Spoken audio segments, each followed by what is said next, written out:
بالکل چھوڑ گئے ہوئے ہیں. وہ سمجھتے ہیں کہ شاید ہم اپنے رزق کو ہم نے خود اکٹھا کرنا ہے اور بھول گئے ہوئے ہیں. یہ رب کی ذمہ داری ہے, یہ اس کی شان ربوبیت ہے. جس کو جو چاہیے اس کو وہ بہم پہنچاتا ہے. ہمیں صرف اتنی ڈیوٹی ہے کہ ہم اسباب کی تلاش کریں, اس کے بعد جو کچھ ہے اس کے کرم پہ چھوڑ دیں. لیکن جو اس نے لکھا ہے اگر ہم فرض کرو اسباب بھی چھوڑ دیں پھر بھی جو قسمت میں ہے وہ مل کے رہے گا. حضرت شیخ سعدی شیرازی نے یہاں بڑی خوبصورت بات کی. آپ فرماتے ہیں کہ ایک شخص جا رہا تھا جنگل میں, اس نے ایک لومڑی کو دیکھا کہ جس کے پاؤں بھی نہیں ہیں ہاتھ بھی نہیں ہیں. تو اس نے کہا کہ اس کو رزق کیسے ملتا ہوگا. ساتھ ہی ایک درخت کے اوپر بیٹھ گیا. ایک شیر آیا, اس نے شکار کیا اور اس نے شکار کھایا اور پس خوردہ چھوڑ کے چلا گیا. یہ لومڑی رینگتی رینگتی پہنچی اور پہنچ کر کے اس نے جو ہے وہ بچا کھچا کھایا اور اپنا پیٹ بھر لیا. یہ جا کے ایک غار میں بیٹھ گیا کہ جب لومڑی کو جس کے ہاتھ بھی نہیں ہیں پاؤں بھی نہیں ہیں اللہ تعالیٰ نے اس کے رزق کا وسیلہ بھی قائم کر دیا, تو جو میری قسمت کا لکھا ہے وہ بھی مجھے مل جائے گا, تو میں محنت کیوں کرتا پھرتا ہوں. تو وہ جا کے ایک غار میں بیٹھ گیا. ایک آدھا وقت تو فاقہ کاٹا.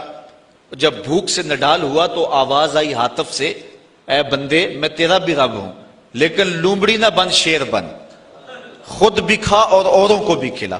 ہمیں حکم ہے کہ ہم اسباب پر نظر رکھیں لیکن حقیقی نظر ہماری جو ہے وہ مسبب پر ہونی چاہیے.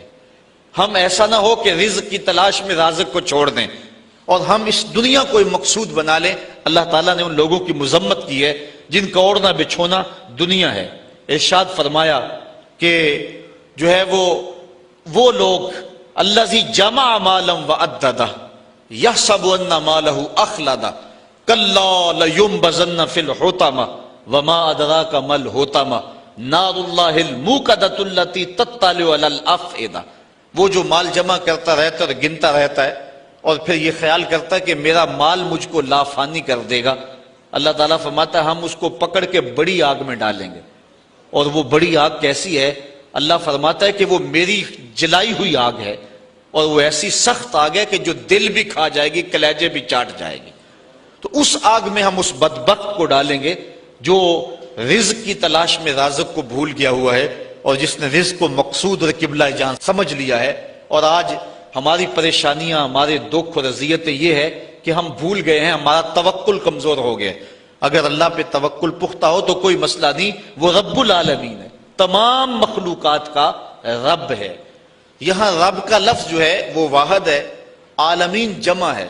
عالم کہتے ہیں ما سوی اللہ, اللہ کے علاوہ جو کچھ ہے وہ عالم ہے. اور ایک عالم کا رب نہیں ہے, تمام عالمین کا رب ہے.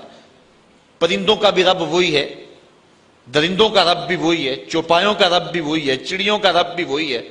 جو پانی میں تیرنے والے, زمین پہ رینگنے والے, ہواؤں میں اڑنے والے, حتیٰ کہ آگ کے اندر پرورش پانے والے, اور انسانوں, جانوروں, حیوانوں, بہائم, ہر ایک کا رب وہی ہے. تمام کائنات کو برابر دے رہا ہے. کوئی مانتا اسے بھی دے رہا ہے اور جو نہیں مانتا اسے بھی دے رہا ہے.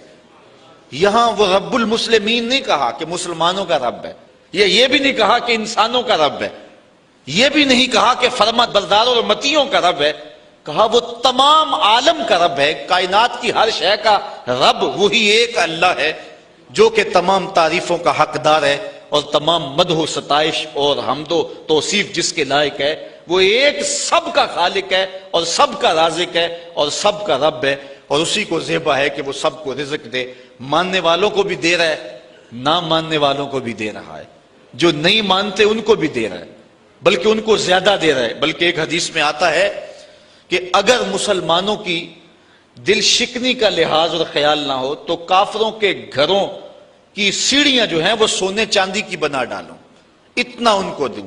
لیکن یہ کہیں گے ہمیں تو زیادہ ہی رگڑ دیا گیا. کافر کو بخشے حور و قصور اور مومن کے لیے فقط وعدہ حور. پہلے شکوہ کر دیا گیا, پھر تو اور زیادہ شکوہ کریں گے. لیکن وہ ہر ایک کا مالک ہے, جو نہیں مانتا اسے بھی دے رہا ہے, جو مانتا اسے بھی دے رہا ہے. جو اس کے حضور سجدہ ریز نہیں ہوتا رب اس کا بھی ہے, اور جو اس کے حضور پانچوں وقت سجدہ ریز ہوتا ہے رب اس کا بھی ہے. کبھی سورج کو نہیں کہا یہ میرے نافرمانوں کا گھر ہے, اس کے گھر میں روشنی نہ بکھیرنا. یہ مجھے سجدہ نہیں کرتا, ہوا تو اس گھر میں آکسیجن نہ پہنچانا. کبھی چاند کو نہیں کہا تیری چاندنی فلاں کے آنگن میں نہیں اترنی چاہیے، وہ میرے نافرمانوں کا گھر ہے۔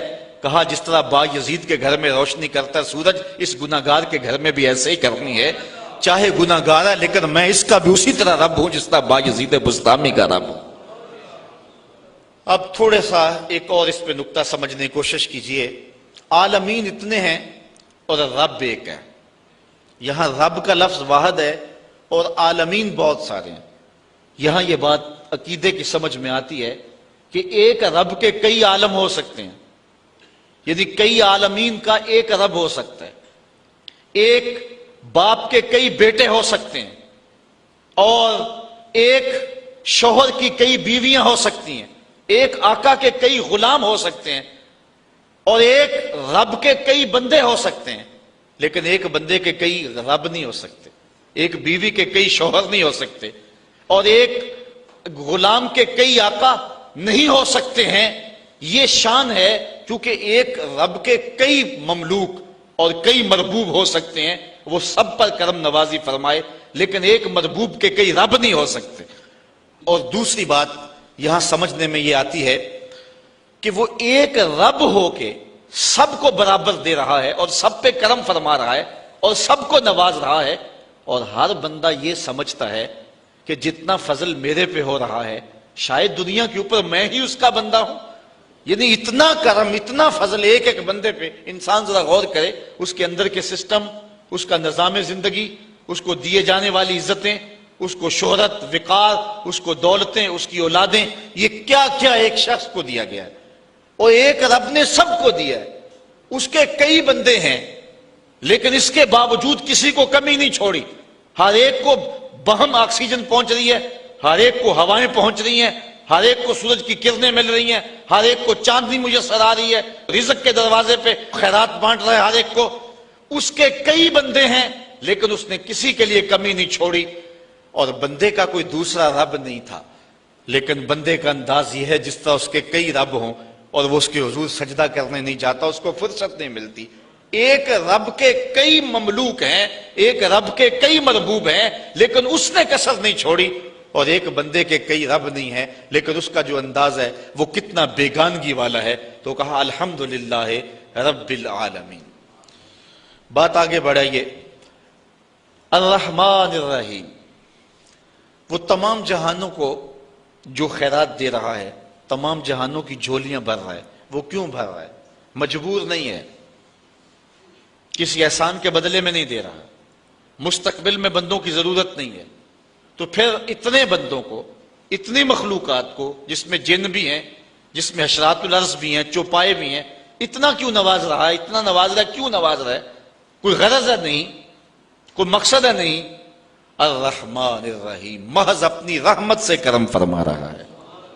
رحمت اللہ تعالیٰ جل شانہ کی مخلوق پر شفقت ہے، اس شفقت کے سبب اللہ تعالیٰ جل شانہ پوری مخلوق کو نواز رہا ہے۔ رحمان اور رحیم یہ دونوں مبالغے کے صیغے ہیں، اور اللہ تعالیٰ جل شانہ کی رحمت عمیم کا تذکرہ ہے۔ رحمان میں زیادہ جو ہے وہ رحمتوں کا ذکر ہے، یہ زیادہ مبالغہ رحیم سے، اور اسی لیے کسی شخص کے لیے رحمان کا لفظ نہیں بولا جا سکتا۔ عبد الرحیم کو اگر رحیم کہہ لیں تو گزارا ہوگا، لیکن عبد الرحمان کو رحمان نہیں کہہ سکتے، کیونکہ رحمان اس کی ایسی صفت ہے کہ جو اس کے علاوہ کسی اور میں نہیں پائی جا سکتی۔ رحیم کا لفظ اس نے اپنے نبی علیہ السلام کے لیے بھی بولا ہے، بالمومنین رؤوف الرحیم، لیکن رحمان کا لفظ اللہ تعالیٰ کے علاوہ کسی اور کے لیے مستعمل نہیں ہوگا۔ یہ اس کی ایسی صفات پر مشتمل ہے کہ جو اسی کا خاصہ ہیں، اور اس کے علاوہ کسی بندے کے اندر، کسی اور مخلوق کے اندر اور کسی اور ذات کے اندر جو ہیں وہ ممکن نہیں ہے۔ اب اللہ تعالیٰ جل شانہ کی رحمتوں کا ذکر کیا گیا، لیکن رحمتوں کا ذکر کرنے کے متصل بعد اس نے اپنی مملکت اور حکومت کا ذکر بھی کیا۔ مالک یوم الدین، وہ رب جو رحمان بھی ہے، وہ رب جو رحیم بھی ہے۔ بندہ کہیں رحمتوں سے دھوکے میں نہ آ جائے اور بدعملی کا شکار نہ ہو جائے۔ جو رب رحمان بھی ہے، جو رب رحیم بھی ہے، اس کی یہ شان بھی ہے کہ جزا کے دن کا مالک بھی وہی رب ہے۔ وہ دن جو 50,000 سال پہ مشتمل دن ہوگا، جس دن اللہ کا آخری اور ٹل فیصلہ ہے.